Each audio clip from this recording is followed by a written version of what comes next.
자, 제가 먼저 시작에 앞서서 그것을 한 가지 말씀을 드리고 시작하겠습니다. 이 요한계시록 타임라인을 보게 되면, 여러분 요한계시록을 보게 되면은 무엇과 여러분 같다고 생각하시면 되냐면, 신약에 보면 신약의 공간복음에 보면 네 가지가 있죠. 첫 번째 뭐가 있죠? 마태, 마가, 누가, 요한이 다른 사건을 기록한 것이 아니라 다 같은 사건을 기록했는데 각자가 바라보는 방향이 조금씩 달랐죠. 마찬가지로 오늘 이 요한계시록도 그와 같은 개념이다라고 여러분 생각하시면 됩니다. 뭐냐면 사도 요한이 7년 환란기를 봉인 심판의 관점에서, 그 다음에 나팔 심판의 관점에서, 병 심판의 관점에서, 그 다음에 짐승과 거짓 대언자들의 관점에서 이렇게 네 가지 관점을 가지고 요한계시를 쫙 나눠놓은 겁니다.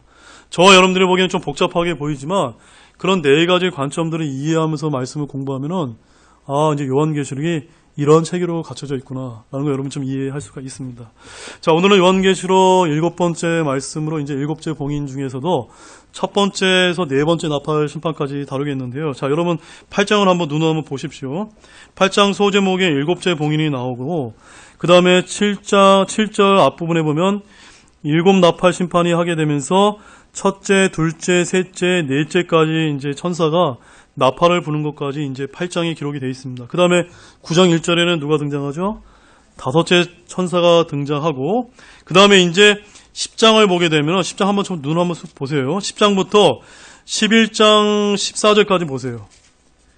10장에는 힘센 천사 작은 책이 나오고, 그 다음에 11장에는 누가 등장합니까? 두 증인이 등장하는데, 이 두 증인은 제가 나중에 뒤에 가서 자세히 말씀드리겠지만, 두 증인이 누굽니까, 여러분? 모세와 엘리야다라고 여러분 그렇게 이해하시면 되겠습니다. 그래서 이 모세와 엘리야가 오늘 다루게 될 이 7 나팔 심판과 굉장히 연관이 이제 있습니다. 그래서 여러분 반드시 기억하시기 바랍니다. 그래서 이제 15절부터는 7째 나팔이 나오기 때문에 여기 10장 1절에서 11장 14절까지는 또 뭐에 해당되는 겁니까? 가로에 해당돼서 삽입장이다 라고 이렇게 여러분이 생각하시면 좋겠고, 다 그 말씀들이 7 나팔과 관련이 있는 그런 내용들로서 이제 채워져 있다. 여러분들이 이렇게 이해하시면 좋겠고, 자, 그럼 오늘 어디 말씀을 다루게 되면, 오늘은 요한계시록 8장 말씀을 좀 집중적으로 오늘 이제 첫 번째부터 네 번째 나팔 심판까지 한번 이제 다뤄보도록 하겠습니다. 자, 이제 두 번째로 이제 7 나팔 7년 환란기의 심판에 대한 묘사가 이제 시작되고 있는데, 7째 봉인이 열리자마자 7 나팔이 이제 준비되는 말씀 우리가 이제 볼 수가 있습니다. 그런데 7 나팔의 심판이 언제 시작되는지 우리가 정확하게 알 수는 없지만, 전 3년 반은 아닌 것 같고, 후 3년 반 중 어느 때가 맞을 텐데, 7째 봉인이 환란기 끝에 열리고 7 나팔도 환란기 끝이라고 보는 해석도 있기는 하지만, 그것은 우리가 정확하게 알 수는 없습니다. 분명한 것은 7 나팔의 심판은 별도의 환란기의 묘사인데, 이 두 번째 환란은 계시록 8장에서 11장에서 7 나팔들로 묘사된다는 그런 말씀입니다. 자, 우리 본문 1절 말씀 함께 읽겠습니다. 그분께서 7째 봉인을 여실 때 하늘이 반시간쯤 고요하더라. 자, 여기 이제 흥미로운 말씀이 나옵니다. 여기서 말하는 이 반시간쯤의 고요가 무엇을 의미하는지는 미안한 말씀이지만 정확하게 알 수가 없습니다. 그 어느 어떤 주석가도 이것을 정확히 해석할 수 있는 분은 아무도 없습니다. 왜냐하면 이 반때쯤의 고요가 무엇을 의미하는지 나타낸 참고 구절이 없기 때문입니다. 그래서 문자적으로 그냥 30분쯤 고요가 있다 해도 그게 무슨 의미인지를 우리는 지금 정확하게 알 수가 없고, 그때가 돼봐야만 알 수 있으리라고 저는 그렇게 믿고 있습니다. 혹자는 7째 봉인인 환란이 끝나고 개봉이 되면 하늘이 고요하더라라는 이 말씀을 인용해서 땅을 정복하려는 만군이 예수 그리스도를 대장으로 모시고 내려오는 중이기 때문에 요한계시록 19장 11절 15절 말씀으로 설명하기도 하지만, 이 봉인이 환란의 시작에 열리는지 끝에 열리는지 알 방도가 없기 때문에 이는 정확한 설명이 아니고, 왜 고요한지 우리는 알 수가 없습니다. 아무튼 우리는 지난 시간에 14만 4천의 과로 부분이 끝나면 다시 환란기의 심판으로 돌아가게 됩니다. 7 나팔의 천사들이 등장하기 전 몇 가지 이제 묘사가 등장하게 되는데, 이때는 일단 폭풍 전야와 같이 하늘이 반시간쯤 고요한 때인 것 같습니다. 자, 여러분 왜 그럴까요, 여러분? 이는 하나님의 진노가 쏟아질 준비의 때를 말하는 것 같습니다. 왜냐하면 우리가 이어지는 말씀을 보게 되면 성도들의 기도가 응답이 되고 드디어 7 천사들이 나팔을 불 준비를 하기 때문입니다. 자, 나팔이 뭘 뜻할까요, 여러분? 나팔은 무언가를 선포할 때 쓰는 것입니다. 구약 성경 우리가 보게 되면 이제 전쟁과 예배를 이제 드리기 위해서 백성을 모으는데 사용했습니다. 또한 종들을 풀어주고 땅을 쉬게 하는 희년이나 장막절 등 명절을 알릴 때도 이제 나팔을 불었습니다. 또한 나팔 심판은 3분의 1이라고 하는 숫자와 여러 번 연관되어서 성경에 등장하고 있습니다. 자, 본문 2절에서 3절 말씀 함께 읽겠습니다. 내가 하나님 앞에 서 있던 7 천사를 보았는데 그들이 7 나팔을 받았더라. 또 다른 천사가 금 향로를 가진 채 와서 제단 앞에 서고 많은 향을 받았으니 이것은 그가 그 향을 모든 성도들의 기도와 함께 그 왕자 앞에 있던 금 제단 위에 드리려 함이더라. 자, 우리가 이 말씀을 읽으려면은 모세의 성막을 좀 이해할 필요가 있습니다. 모세의 성막을 보게 되면 이제 모세의 성막이 이렇게 있으면 앞부분에 뜰이 있는데 여기에는 이제 뭐가 있냐면요, 물두멍이 있습니다. 이제 손을 씻는 물두멍이 있고 그 다음에 중간에 뭐가 있습니까? 노수로 된 번제단이 있고요. 그 다음에 이제 휘장, 성소를 이제 지나가게 되면 그 안에 이제 지성소로 들어간 휘장이 있고 이 안에 또 뭐가 있습니까? 이제 오늘 우리가 보게 되는 금 제단이 이제 금으로 된 제단이 이제 있기 때문에 여러분 나중에 혹시 시간이 되시면 이 모세의 성막을 여러분 잘 한번 보시기 바랍니다. 아무튼 2절과 3절은 7장에 나왔던 하나님의 왕자를 이제 다시 묘사하고 있는데 이는 분명 하늘의 성전을 지금 묘사하고 있습니다. 하늘의 성전에는 왕자 앞에 제단이 있다고 나오는데 이 부분은 앞서 이제 언급된 바가 없습니다. 모세의 성막이나 이스라엘의 성전의 원형은 어디에 있을까요, 여러분? 하늘에 있습니다. 그래서 하나님께서 하늘에 있는 것들의 모형대로 성막을 모세를 통해서 짓게 하셨다는 걸 우리가 좀 기억할 필요가 있는데 히브리서 8장 5절 말씀 한번 찾아보겠습니다. 히브리서 8장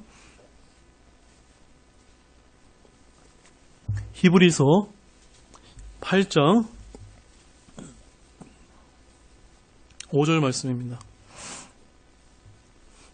함께 읽겠습니다.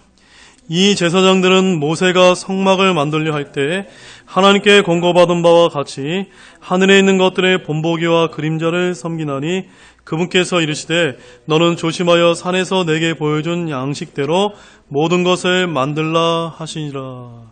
자, 모세가 이렇게 정확하게 볼 수 있었던 이유가 뭡니까? 하나님께서 보여준 그 양식대로 그대로 만들었기 때문에. 근데 그 양식이 어디에 있었던 겁니까? 하늘에 있는 그 성막 그대로 본따서 만들었다라고 히브리서 8장 5절에서 말씀하고 있습니다. 그런데 여러분 이제 잘 기억하실 것은 하늘의 성전은 영원 시대가 언제 열리죠, 여러분? 새 하늘과 새 땅이 열리고 새 예루살렘이 하늘로부터 내려오게 될 때 이제 영원 시대가 이제 열리게 되는데 영원 시대 전까지 분명히 어디에 있습니까? 하늘의 성전은 하늘에 있는데 영원히 시작되고 새 예루살렘이 하나님에 의해서 하늘에서부터 내려오게 되면 그때는 이 도시에는 도시의 성전이 있을까요? 없을까요? 없다라고 성경은 이야기하고 있습니다. 그래서 요한계시록 21장 22절에 이렇게 기록되어 있습니다. 또 내가 그 안에서 성전을 보지 못하니 이는 주 하나님 전능자와 어린 양께서 그 도시의 성전이시기 때문이다 라고 우리가 가게 될 새 예루살렘에 성전이 없다라고 말씀하고 있습니다. 3절 말씀을 보게 되면 이제 금제단이 나와 있는데 이 금제단은 뭐냐면요, 금향로와 전체를 금으로 싼 언약궤가 있는 제단을 지금 이야기하고 있습니다. 그래서 여러분 히브리서 9장 4절 말씀 보십시오. 히브리서 9장 한 자막 넘기셔서 함께 읽겠습니다. 거기에는 금향로와 돌아가며 금으로 익힌 언약궤가 있었고 이 궤 속에는 만나를 담은 금 항아리와 아론의 쌍난 막대기와 언약의 돌판들이 있었으며, 아까 히브리서 8장 5절과 히브리서 9장 4절 말씀을 여러 연관지어서 생각해 보면 하늘의 성전의 모양과 모세의 성막의 모양이 어떻다는 걸 여러분이 잘 이제 연상을 해보실 수가 있습니다. 그래서 구약에서는 성막에 두 제단이 나와 있는데 장막 바깥 뜰에 노수로 입힌 놋제단이 있습니다. 여기에서는 희생물을 드리는 제단이 있고요. 그 다음에 성막 안에 향을 피우는 금제단이 있는데, 지금 여기 우리 본문에서 이제 사도 요한이 보았던 이 금제단은 바로 이 제단을 좀 이야기하고 있습니다. 자, 우리 4절에서 5절 말씀, 본문 4절에서 5절 말씀 함께 읽겠습니다. 성도들의 기도와 함께 피어난 향의 연기가 그 천사의 손에서 나와 하나님 앞에서 위로 올라가더라. 그 천사가 향로를 취하고 그것을 제단에 불로 가득 채워 땅에 내던지니 음성들과 천둥들과 번개들과 지진이 나타나더라. 바로 여기서 이제 성도들의 기도가 무엇처럼 올라갑니까? 향처럼 누구께요? 하나님께 올라가는 것을 우리가 좀 주목할 필요가 있습니다. 자, 이 말씀과 관련해서 먼저 시편 141편 2절 말씀 한번 펴보십시오. 시편 141편 2절 말씀입니다.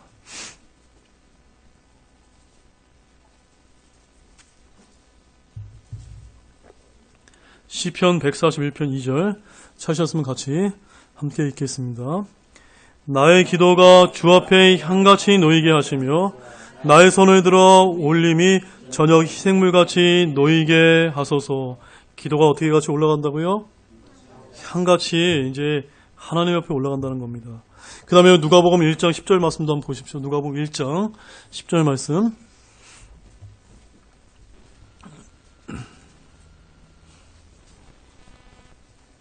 누가복음 1장 10절 말씀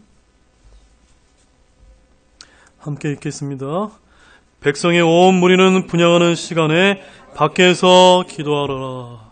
자, 이 두 말씀은 제가 왜 찾아드렸냐면, 오늘 우리가 살펴봤던 요한계시록 이제 8장 4절과 5절 말씀과 관련돼서 우리가 하나님께 드린 그 기도가 어떻게 올라간다니까? 향처럼 하나님 앞에 지금 이제 올라가서 하나님 앞에 이제 드려진다는 것을 지금 말씀하고 있습니다. 근데 여러분, 들어지기만 하고 끝날까요, 여러분? 그렇지 않다는 것입니다. 우리 사도행전 10장 4절 말씀도 함께 보십시오. 사도행전 10장 4절 말씀.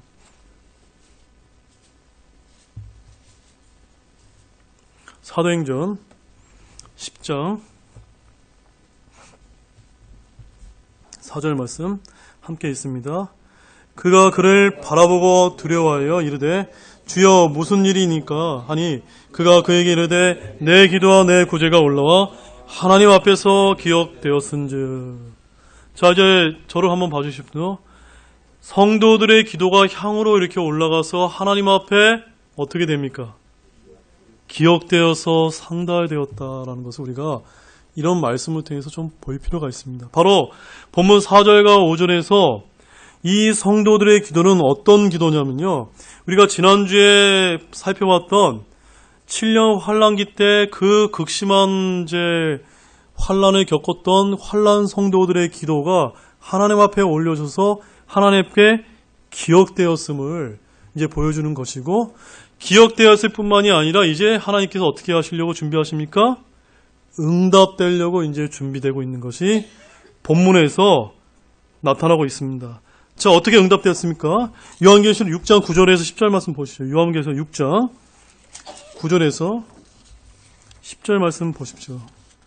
거기 이제 뭐라고 얘기하냐면 9절 말씀을 제가 읽어드리면, 그분께서 다섯째 봉인을 여신 뒤에 내가 제단 아래서 하나님의 말씀과 자기들이 간직한 증언으로 인해 죽임을 당한 자들의 혼들을 보았다. 이들이 누굽니까?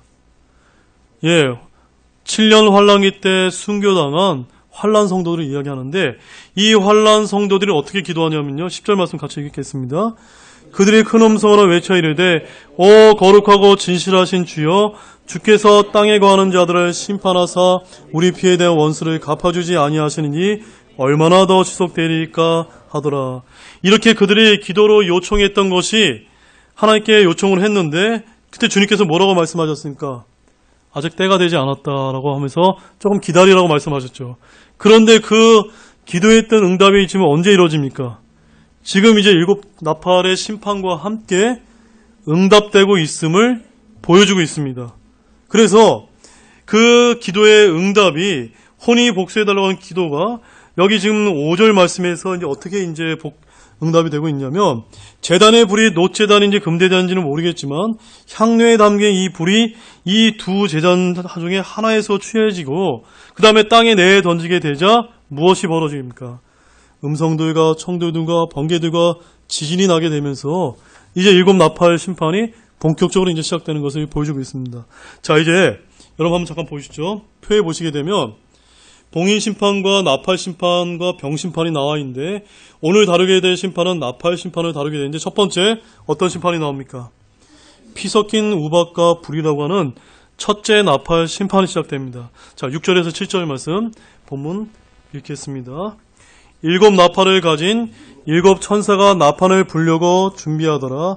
첫째 천사가 나팔을 불매 피 섞인 우박과 불이 나와서 땅에 쏟아지니 나무의 3분의 1이 타고 모든 풀이 타더라. 자, 이때 이 첫째 나팔의 시점이 언제라고 제가 말씀드렸습니까?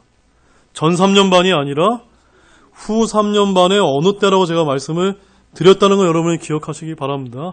왜냐하면 이 말씀들이 우리가 앞에 살펴봤던 6개의 봉인 심판과 다 연관이 되기 때문입니다. 아무튼 7절 말씀을 보게 되면은 첫째 나팔로 오는 재앙은 어떤 재앙이냐면 초자연적인 우박과 불을 지금 보여주고 있습니다. 왜 초자연적이자라고 말씀을 드리냐면 일반 우박은 피나 불과 함께 내립니까 안 내립니까? 내리지 않기 때문입니다. 어떻게 내릴지 외계에서부터 운석비 같은 형태로 떨어질지 저희들은 잘 모릅니다. 어쨌든 하나님께서 심판날을 위해서 하늘 창고에 즉 하늘의 곳간에 우박과 불을 간직해 두신다고 했으니 우리는 그대로 믿기만 하면 됩니다. 잘 들어보시죠. 어디에 보관하신다고요? 하늘의 곳간에. 자, 여러분 욥기서 38장 22절 말씀 가보십시오. 욥기서 38장 22절.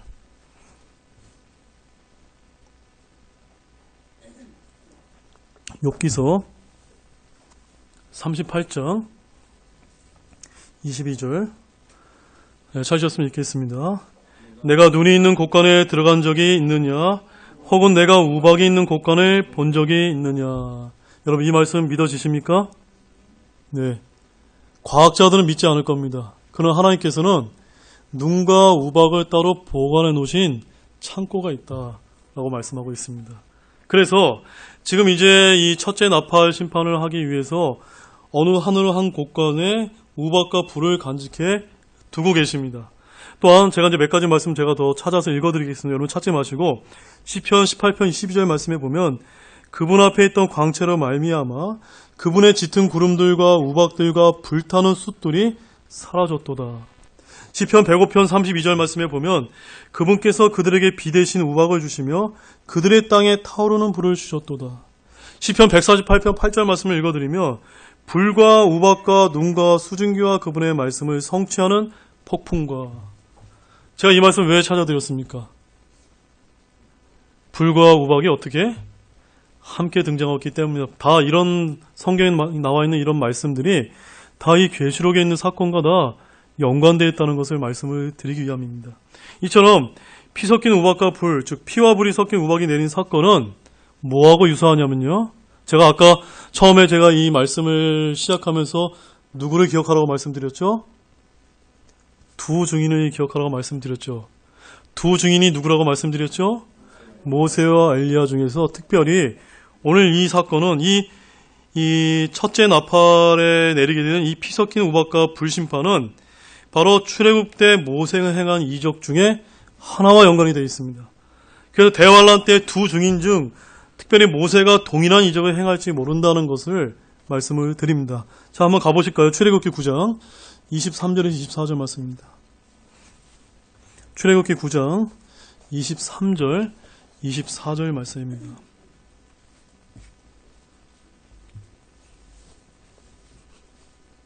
다시 해서 함께 읽겠습니다. 모세가 하늘을 향하여 자기 막대기를 내밀매 주께서 천둥과 우박을 보내셨고 불이 땅 위에서 달려나가더라. 주께서 이집트 땅 위에 우박을 내리시니 이에 우박과 또 그 우박과 섞인 불이 심히 맹렬히 떨어지니라. 이집트가 국가가 된 이래로 이집트 온 땅에 그와 같은 것이 없었더라. 자, 사랑하는 여러분 잘 보시기 바랍니다. 우리가 지금까지 출애굽기에 있는 이런 말씀을 보면서 그냥 이스라엘과 이집트 간에 있었던 모세를 통한 10가지 재앙으로 우리가 이해를 했는데 가만 보니까 어때요? 뭐가 연관이 있습니까? 계시록에 있는 말씀과 연관이 되어 있다는 걸 여러분이 연결해서 보셔야 하면 됩니다. 이런 것을 연결해서 볼 수 있는 눈이 열리셨다면 여러분들이 그냥 성경에 통달했다는 말씀입니다. 이처럼 성경 말씀은 하나도 하나님께서 빠짐없이 구약에 있는 말씀도 하나도 버릴 것 없이 다 모든 미래에 관련된 것과 연관이 되어 있습니다. 놀랍지 않습니까? 그래서 불이 땅 위로 달리는 것을 환란기 때 보게 되는데 토네이도와 같은 불의 회오리들이 형성되어 광대한 지역을 휩쓰는 형태가 될 것 같습니다. 이것은 엄청난 불이어서 전 세계 녹지에 몇 분의 몇을 태웁니까? 3분의 1을 태워버린다라고 성경은 말씀하고 있습니다. 대형 산불은 가뭄 끝에 일어나지 않습니다. 그래서 우리가 이제 두 증인 중에 한 명이 또 엘리야를 우리가 보게 되면은 엘리야가 예언을 할 때 며칠 동안 비가 오지 않느냐면 1260일 동안 비가 오지 않는 것을 본다면 나팔 재앙은 환란기근 무렵에 있을 가능성도 있지만 어디까지가 단지 추측일 뿐입니다. 어쨌든 환란기 후 3년 만에 엘리야가 예언하면서 가뭄이 시작되고 그 시기 중 언젠가 불우박이 내려서 전 세계 초목에 3분의 1이 타게 된다라고 그렇게 보여지기도 한다는 말씀입니다. 자, 이제 두 번째 나팔 뭡니까? 바다의 3분의 1이 피가 되는 그런 재앙을 내리시게 됩니다. 자, 우리 8절과 9절 말씀 한번 함께 읽겠습니다. 둘째 천사가 나팔을 불매 불타는 큰 산과 같은 것이 바다에 던져지니 바다의 3분의 1이 피가 되며 또 바다에 있으면서 생명을 가진 창조물의 3분의 1이 죽고 배들의 3분의 1이 부서지더라. 자, 이 말씀을 이제 우리가 해석을 할 때 불타는 큰 산이라는 거 우리가 좀 먼저 볼 필요가 있는데요. 어떤 이제 주석가들이 불타는 큰 산을 갖다 어떻게 이제 주석을 내리냐면 예레미야 51장 25절 말씀 보십시오. 예레미야 51장 25절 말씀을 보게 되면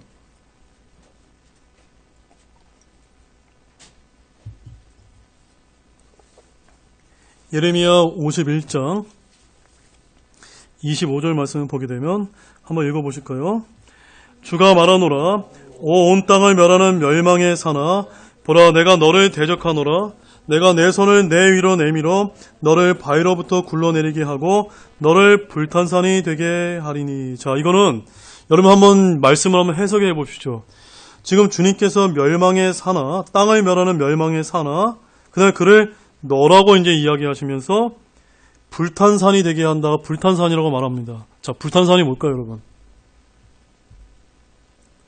여기서는 예언적으로 적그리스도를 이야기합니다. 이해 가십니까, 여러분? 적그리스도를 이야기하는데 다시 여러분이 요한계시록 이제 8장 이제 8절 말씀으로 돌아가셔서 이 말씀을 근거로 해서 여기 나와 있는 불타는 큰 산이 적그리스도다라고 얘기하면 말이 됩니까, 안 됩니까? 안 된다는 겁니다. 네. 연결을 시킬 게 있고 안 시킬 게 있다는 말씀은 제가 그래서 사실 성경을 해석하기 참 어렵지만 여기서의 이 불타는 큰 산은 예레미야 51장 25절과 관련이 없는 그런 말씀이라는 걸 여러분 일단 먼저 기억하시면서 아무튼 핵무기라든가 대형 운석 같은 것이라든가 확인되지는 않습니다. 성경에서 바다라고 할 때는 보통 어디를 얘기하냐면 이제 지중해를 말하거나 사해 혹은 또 갈릴리 바다를 말하자면 여기서는 정확히 확인이 되지는 않습니다. 그러나 성경에서 바다 그러면 주로 우리가 어디를 얘기합니까? 지중해라고 이제 보는 것이 맞을 것 같습니다. 지중해라면 여기 우리 본문에서 보는 것처럼 지중해 3분의 1이 파괴되는 재앙이 이 둘째 나팔과 함께 시작되는 것을 말하고 만약에 5대양을 말하는 것이라면 전 세계의 바다에 3분의 1이 파괴된다는 것을 우리가 상상해 보게 될 때 이 둘째 나팔의 심판이 얼마나 끔찍한다는 것을 우리가 좀 기억할 필요가 있습니다. 물이 피가 되는 일은 무엇과 또 관련이 있죠? 모세의 기적과 관련이 있는 것으로 보이는데 그렇다면 이것은 두 증인 중 모세의 역사일 수도 있다라고 이제 보여집니다. 굉장히 관련이 있죠, 이제 두 증인들과. 자, 우리 이제 셋째 나팔 한번 보겠습니다. 셋째 나팔. 표를 한번 보십시오. 셋째 나팔에는 어떤 일이 벌어집니까? 큰 별이 떨어져 물이 쑥이 된다. 자, 물에 쑥이 되어서 물이 3분의 1이 쓰게 되는 것을 보여주고 있는데, 자, 본문 10절과 11절 말씀 함께 읽겠습니다. 셋째 천사가 나팔을 불매 등불처럼 타는 큰 별이 하늘로부터 떨어져 강들의 3분의 1과 물들의 근원들 위에 떨어졌는데 그 별의 이름은 쑥이라 하느니라. 그 물들의 3분의 1이 쑥이 되매 물들이 쓰게 되므로 많은 사람들이 그 물들로 인하여 죽더라. 자, 이 말씀은 아까 살펴본 말씀과 다르게 예레미야 9장 15절 말씀과 이제 관련이 되어 있습니다. 물이 쓰게 되어 그 물을 마시고 사람들이 죽게 됩니다. 쓰게 되는 것은 독이 되었다는 말씀과 관련이 되어 있습니다. 예레미야서 9장 15절 말씀 한번 같이 읽겠습니다. 예레미야서 9장 15절 말씀입니다. 예레미야서 9장 15절 말씀입니다. 뒤에 누가 오셨는데 들어오시라고 좀 하시죠. 네. 예레미야서 9장 15절 말씀. 네, 함께 읽겠습니다. 그러므로 만군의 주 곧 이스라엘 하나님이 이같이 말하노라. 보라, 내가 그들을 곧 이 백성에게 쑥을 먹이게 쓸개물을 주어 마시게 하고. 자, 그런데 여러분 잘 보십시오. 물이 3분의 1이 쓰게 되어서 마치 독이 된 것처럼 하게 돼 사람이 죽게 되는 그 재앙을 한번 상상 한번 해보시오. 굉장히 끔찍하지 않습니까? 이런 심판이 몇째 납할 때? 셋째 납할 때 이제 일어나게 됩니다. 그런데 아마도 환난 성도들은 이 물을 마셔도 죽지 않도록 은혜를 받을 것 같습니다. 왜냐하면 사도들에게 그 약속들이 주어진 바 있기 때문입니다. 우리 마가복음 16장 17절에 18절 말씀 보시면 마가복음 16장 17절에서 18절 말씀.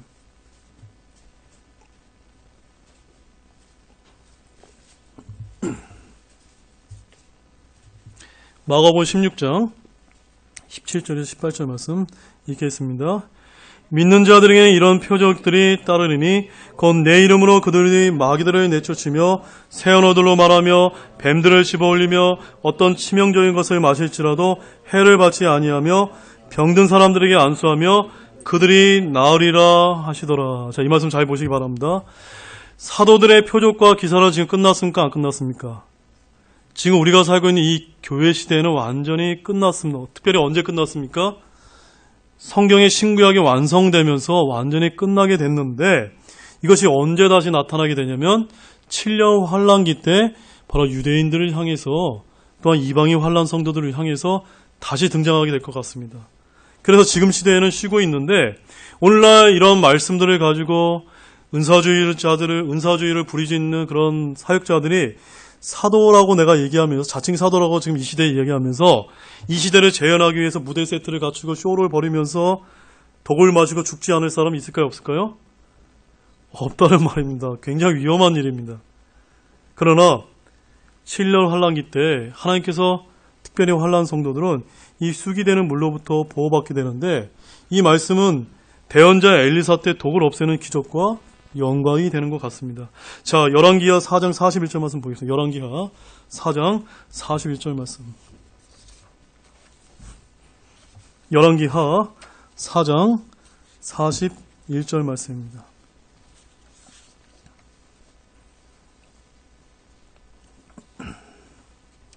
함께 읽겠습니다. 그가 이르되 그러면 가루를 가져오라 하여 그것을 솥에 던지고 이르되 포다가 사람들에게 주어 그들이 먹게 하라 하며 솥에서 해를 일으키는 것이 없어지더라. 그러니까 독이 없어진 것을 이야기하는 이런 기적들이 지금 우리가 살고 있는 이 시대에는 일어날 수 없지만 이제 다시 환란기 때는 이제 그 7년 환란기 때 환란 성도들을 향해서 다시 이제 일어나게 된다는 말씀입니다. 자, 이제 네 번째 나팔에는 어떤 일이 벌어집니까? 해와 달의 3분의 1이 어두워지는 그런 재앙이 일어나게 됩니다. 자, 여러분, 해와 달의 3분의 1이 어두워진다고 하면, 자, 우리가 어느 말씀 보게 되면, 우리 본문 12절 말씀 같이 읽겠습니다. 본문 12절 말씀. 요한계시록 8장 12절 말씀 읽겠습니다. 넷째 천사가 나팔을 불매 해 3분의 1과 달의 3분의 1과 별들의 3분의 1이 타격을 입어 그것들의 3분의 1이 어두워지고 낮이 자기의 3분의 1 동안 빛을 내지 아니하며 밤도 그러하더라. 자, 천체가 어두워지는 이 재앙이 여러분들 그 6개의 봉인 심판이 어디와 관계됩니까? 여기 위에 보십시오. 표 보십시오. 지금 우리가 지금 네 번째 나팔 심판을 보고 있는데 어디하고 관계가 되는 것 같습니까? 여섯 번째와 관계가 되어지는 것처럼 보여집니다. 그렇죠, 여러분? 그렇게 되면 우리가 앞에 살펴봤던 이 그림들을 다시 한번 보게 되면 여기 이제 네 번째 나팔 심판에 여기 앞부분에 있는데 이게 됩니까, 안 됩니까? 여섯 번째는 여기에 벌어지는데 네 번째 나팔 여기에 벌어지기 때문에 간극이 있거든요. 그래서 아마도 이건 정확하지는 않지만 우리가 이 부분은 좀 제껴놓을 필요가 있다는 겁니다. 무슨 말씀인지 이해 가시죠? 자, 그래서 이 12절의 사건은 7년기 환란 끝, 바로 요한계시록 6장 12절에 일어난 사건과 유사해 보이는데 따라서 일곱 나팔의 환란 기제의 정확한 달과 횟수는 계산하기 매우 어렵다는 말씀입니다. 후 3년 만에 첫 나팔이 불려지기 시작하는 것은 맞지만 넷째 나팔은 이미 끝 무렵을 말하는 것일 수도 있어 보이기 때문입니다. 제가 드리는 말씀은 정확하다는 말씀은 아닙니다. 그럴 수도 있고 안 그럴 수도 있다라고 여지를 남겨놓지 않은 말씀입니다. 자, 요한계시록 6장 12절 말씀 보십시오. 요한계시록 6장 12절 말씀. 우리가 읽었던 8장 12절 말씀을 잘 머릿속에 기억하시면서 아까 이제 여섯 번째 봉인심판이었던 6장 12절 말씀 함께 읽겠습니다. 그분께서 여섯째 봉인을 여신 뒤에 내가 보니 보라 큰 지진이 나며 해는 머리털로 짠 상복같이 검게 되고 달은 피같이 되며 천체가 어두워지는 걸 말하고 있습니다. 그런데 이런 말씀은 신약에만 나와 있는 것이 아니라 이제 소선지서에도 나오는데 요엘서 한번 보시죠. 요엘서 2장 10절 말씀.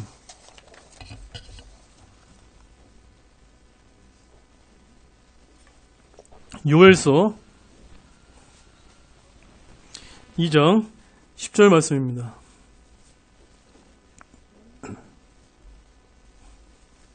함께 읽겠습니다. 그들 앞에서 땅이 진동하고 하늘들이 떨며 해와 달이 어두워지고 별들이 빛을 내던 것을 멈추리로다. 그러니까 지금 우리가 대언서에 나와 있는 이런 말씀들도 다 어디를 가리키고 있는 겁니까? 바로 이제 7년 환란기 때 그 하나님께서 유대인들을 향해서 마지막 제 70제 주로 남겨놓은 그 7년 환란에 다 관련된 말씀이다라는 것을 여러분이 이 성경을 읽으면서 그런 관점을 좀 가져셔야 된다는 말씀입니다. 아무튼 이 본문에서 별들을 문자적으로 적용하기에 이제 어려움은 없는데 계시록 12장 4절 말씀을 보게 되면 하늘의 별들 중 3분의 1을 끌어다가 땅에 내던진다라는 말씀이 나오는 것으로 볼 때 별들은 천사들을 이제 뜻하는데 이 구절에서의 저는 별들이 어떤 별들입니까? 천사가 아니라 문자적인 별들로 봐야 할 것 같습니다. 왜냐하면 하늘이 물리적으로 어두워지는 현상과 관련되기 때문입니다. 하루 중 8시간에 달과 별과 해가 모두 빛을 감춘 완전한 어둠이 된다는 말씀입니다. 그런데 이 재앙은 또 누구와 관련되어 있냐면요. 모세가 행한 이집트 10가지 재앙 중에 9번째 재앙과 관련이 있습니다. 자, 출애굽기 10장 22절 말씀 가보시죠. 출애굽기 10장 22절 말씀. 이제 거의 다 끝나갑니다. 출애굽기 10장 22절 말씀.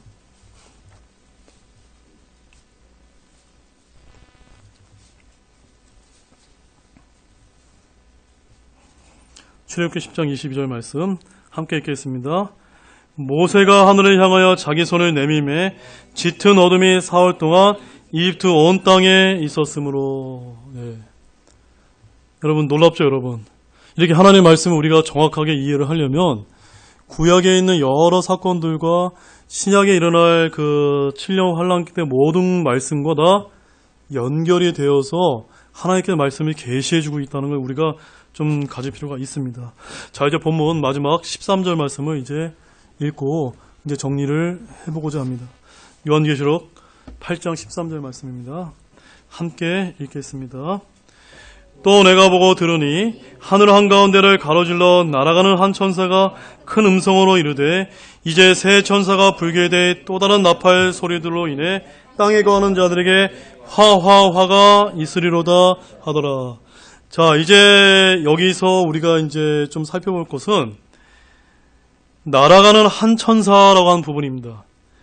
이 날아가는 한 천사가 킹제임스 성경에는 Angel Flying이라고 아주 정확하게 명시가 되어 있는데 죄송한 말씀이지만 일반 교회에서 사용하는 개역개정 성경과 영어로는 NIV, RSV NASB와 같은 그런 영어 현대 역본들에는 뭐라고 이제 변개가 되어 있냐면 독수리다라고 이렇게 변개가 되어 있습니다. 그래서 이 말씀을 여러분 그냥 웃으면서 드릴 게 아니라 실제 이 요한계시를 가지고 많이 장난치는 그런 신천지학의 이단들을 가보게 되면 내가 동방의 독수리다라고 얘기하기하는 그런 교주들이 굉장히 많습니다.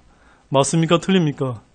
다 잘못된 변개된 성경을 가지고 내가 독수리다라고 얘기하는 겁니다. 그런데 우리 킹제임스 성경은 뭐라고 얘기합니까?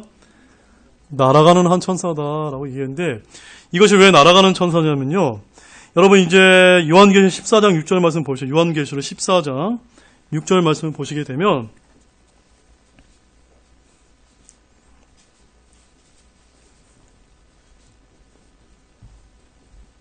요한계시 14장 6절 말씀 읽겠습니다. 또 내가 보니 다른 천사가 하늘 한가운데 날아가는데 그가 땅에 거하는 자들 곧 모든 민족과 족속과 언어와 백성에 선포할 영존하는 복음을 가졌더라. 예. 여기 다른 천사 하나가 하늘 한가운데 날아간다고 이야기하고 있기 때문에 성경이 성경으로 좀 다시 정확하게 반복해서 풀어주고 있습니다. 이 말씀을 가지고 독수리다라고 그렇게 되면 맞습니까? 틀립니까? 틀린 겁니다. 그래서 여러분 혹시 이단 중에 내가 동방의 독수리다라고 이야기하는 우리나라에 많은 이제 이단 교주들이 많은데 조심하시기 바랍니다. 온전한 성경, 바른 성경, 완전한 말씀을 붙드시기 바랍니다. 그런데 여러분, 제가 복음에는 몇 가지 종류가 있냐고 말씀을 전해드렸냐면 우리같이 신약의 교회 시대에는 어떤 복음으로 구원받는다고 말씀드렸죠? 하나님의 은혜의 복음으로 구원받는 시대다. 바로 오직 예수 그리스도를 믿음으로 구원받는 시대다라고 말씀드렸습니다. 7년 환란기 때는요. 14만 4천의 유대인 사역자를 통해서 왕국 복음을 선포함으로써 예수님도 믿어야 되고 짐승의 표를 거부해서 끝까지 견뎌서 구원받는 그 왕국 복음도 선포합니다. 그런데 오늘 여기서 또 다른 복음이 등장합니다. 요한계시 14장에 어떤 복음입니까? 영존하는 복음을 날아다니는 천사가 전하는 복음입니다. 이 복음은 누가 전하는 겁니까? 신약 성도도 그 다음에 14만 4천도 아니고 천사가 전하는 영존하는 복음이 있다고 해서 이렇게 복음에도 다른 복음 3가지 복음이 있다는 것을 여러분 좀 정확하게 구분하시기 바랍니다. 그래서 여기서 우리가 또 기억할 것은 천사가 날아간다 할지로 날개가 있습니까? 없습니까? 성경에 절대 날개 없습니다. 여자 천사 없고 날개 있는 천사 없습니다. 그러나 날개가 있는 존재들은 있습니다. 그건 뭡니까? 그룹들과 스랍이라고 하는 이런 존재들은 하나님 주변에 있는 그런 영적인 존재인데 그들은 천사가 4개, 6개씩 있습니다. 그러나 천사들은 우리 남자와 똑같은 젊은 청년의 모습으로 나타나기 때문에 절대 날개가 없습니다. 또한 저와 여러분도 이제 주님처럼 영광스러운 그 부활의 몸을 입게 될 때 우리 역시도 어떻게 될까요? 날개 없이 날아다닐 가능성도 있는 것입니다. 그래서 환란기 때는 이처럼 천사들이 공중에 나타나서 재앙을 경고하기도 하고 때로는 영존하는 복음을 선포하기도 합니다. 또 하나님의 만찬에 모든 날 짐승들을 초청하게 하는 것 역시도 천사라고 이야기하는데 그 말씀만 마지막으로 한 번 더 읽고 마치겠습니다. 요한계시록 19장 17절 말씀입니다. 요한계시록 19장 17절 말씀입니다. 함께 읽겠습니다. 또 내가 보니 한 천사가 해안에 서서 하늘 가운데 날아가는 모든 나의 짐승들을 향하여 큰 음성으로 외쳐 이르되 너희는 와서 위대하신 하나님의 만찬에 함께 모여. 천사들이 뭘 하고 있습니까? 날짐승을 이제 만찬에 초대하는 것을 볼 수가 있습니다. 이것이 천사들이 하는 일입니다.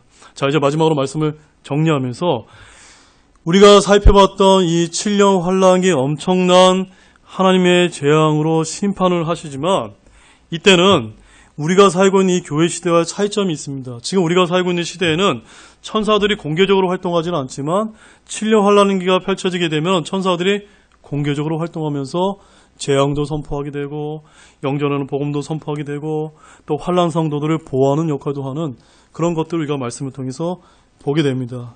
그러므로 이제 결론을 보게 되면 7년 환란기 때는 평화를 가져오기 위해서 이제 잘못된 지도자를 추대한 인류는 평화 대신 세계대전을 맞이하게 되고 엄청난 손실을 당하면서 깨닫지 못한 채 헛되이 이제 평화를 찾게 됩니다.